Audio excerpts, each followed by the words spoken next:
Well, g'day everyone. Welcome to Zach's place in Yarra Junction. Actually, it's my place in Mount Evelyn this is coming from, but it's certainly on behalf of the community church known as Open Door at Zach's Place, which exists in that beautiful part of the Yarra Valley known as Yarra Junction. It's a church that was started up by the Yarra Valley chapter of God Squad, and it's a community church seeking to follow Jesus and let him be known in our community. We've thought that during this time of COVID-19 isolation that it would be good to bring you some food for thought, and so this is called Food for Thought at Zach's Place, and we've been going through the book of James, and we're up to James chapter 1 verses 9 to 11 now. This is the third in the series, and it's going to be good to open up these verses to you and give you some meat to chew on and to think about, reflect on and discuss as you have opportunity. But before I get to that, today's Mum's Day, May the 10th, 2020.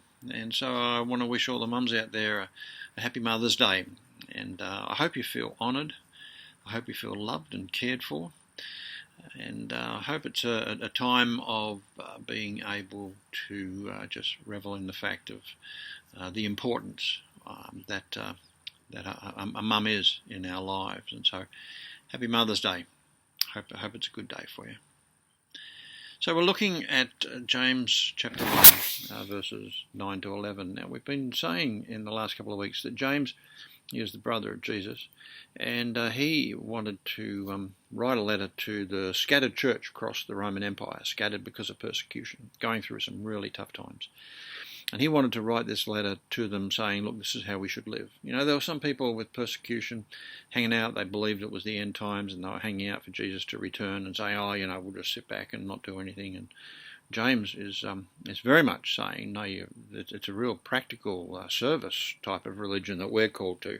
And it's not a time to be sitting back and doing nothing. It's a time to be very active, to be lovingly active in the community. And so this is how we should live. And that's what he's addressing in these chapters. And we've already seen some of it in the first part of the first chapter of this book.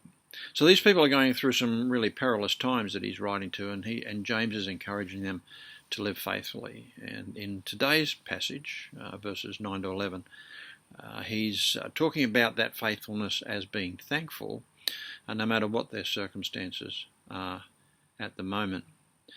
He speaks to them as people in the main who are experiencing a fairly low position in life. The majority of people in the church of the first century were not from privileged positions. Some were, but not the majority of them.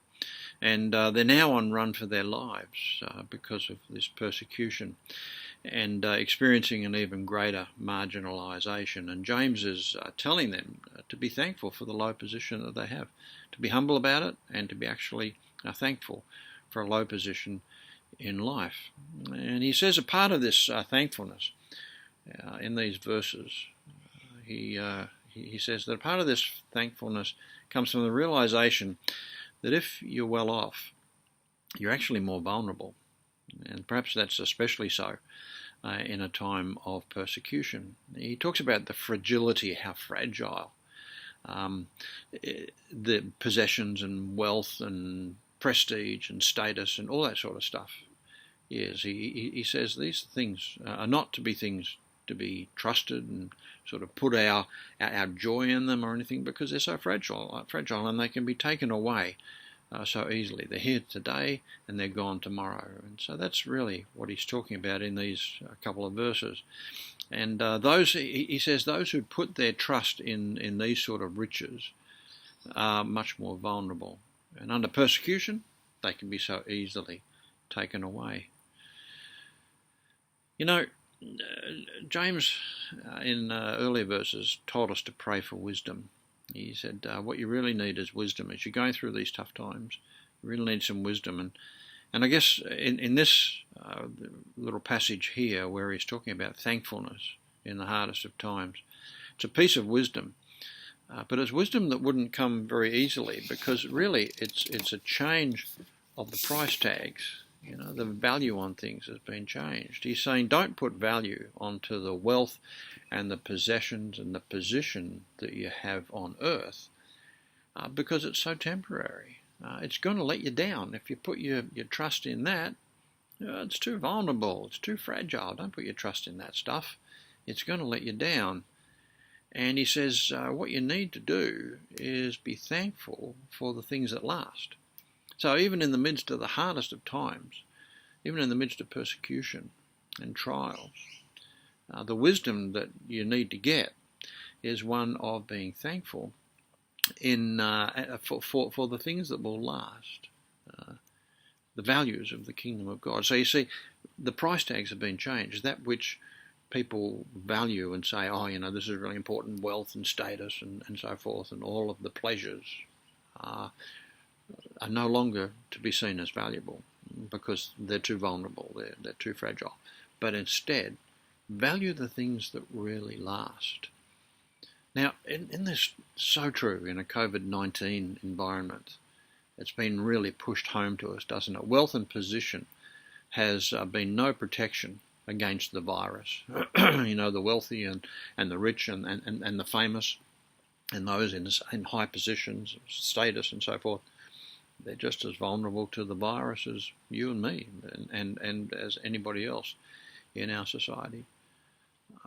The results of the changes that are occurring, it's a recalibrating in many ways of what really is important. What are the really important things in life? Community and love and hope and joy, not in the things that are so vulnerable, but the things that will last, like relationships and, of course, trusting in God himself. We live in an environment now where the stock markets have crashed, and in some parts of the world they continue to crash, where there's changes in wealth all around us, in power all around us. Unemployment has soared in our country and other Western countries.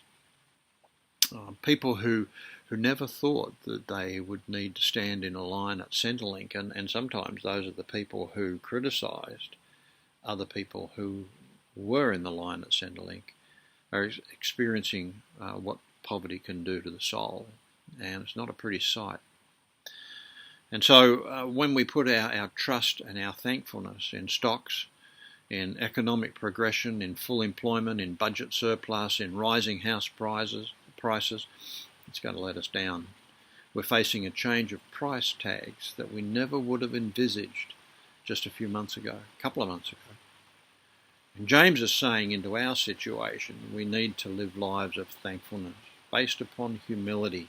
He talks about humility here a bit and the dignity of life that living faithfully brings about. No matter what the circumstances, there's a dignity to a life that is lived faithfully, and that's what he's saying. Now, as I've mentioned in the last couple of weeks, it's always a good idea to have a look at how Jesus lived this and what did Jesus teach, because, we've got a lot of teaching in the Old Testament and the New Testament, but Jesus is the centrality of our faith.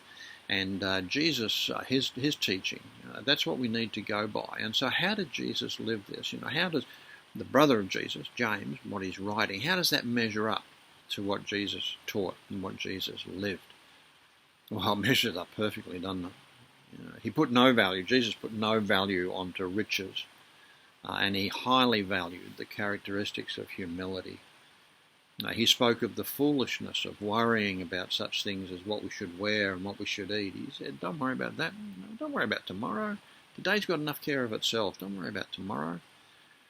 He encouraged the importance of kingdom values, such as love for God and love for neighbour. You see, those are the things that last. That's what James is saying. Value the things that last. Love for God and love for neighbour. And Jesus lived a life of dignity. His dignity was based on humble faithfulness to the will of the Father, and he taught his disciples, his followers, to pray for the same. And so the teaching of James is spot on with the way that Jesus lived his life and the way that Jesus taught the values of the kingdom. Well, that comes as no surprise, of course, but it's really nice to go back and to have a look at Jesus and say, yeah, this is what it's all about. And Jesus was a great example of this sort of life.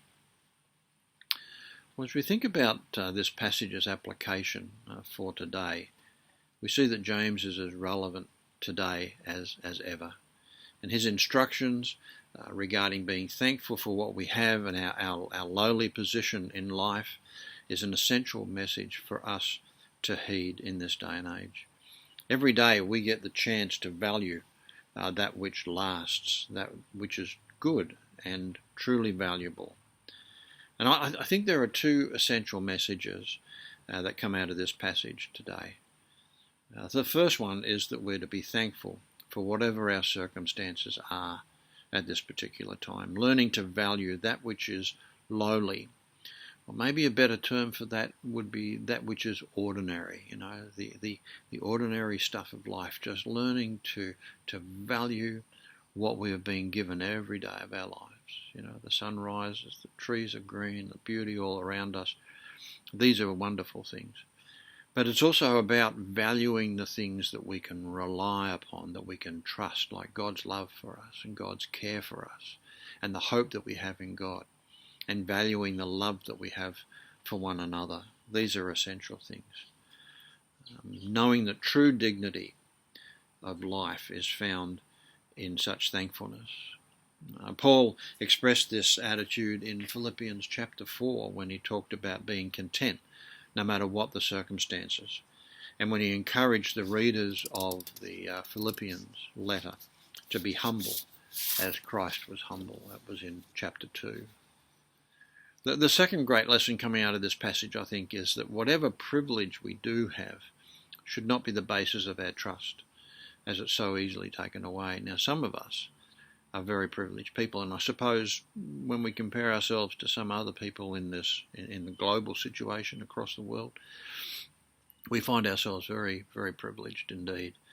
But the message of James is whatever privilege you have, whatever you do, don't trust in it. Don't put your trust in that. You need to trust in God and all of what God is to you and able to be to you, because the other things are so easily taken away.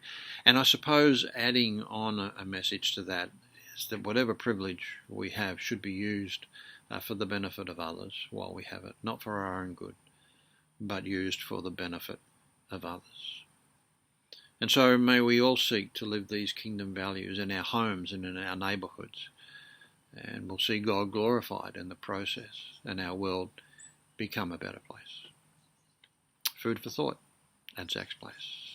If you'd like to contact me, David Roach Wilson, R-O-A-C-H, David Roach Wilson at gmail.com. I look forward to hearing from you if that's what you'd like to do. See you and God bless.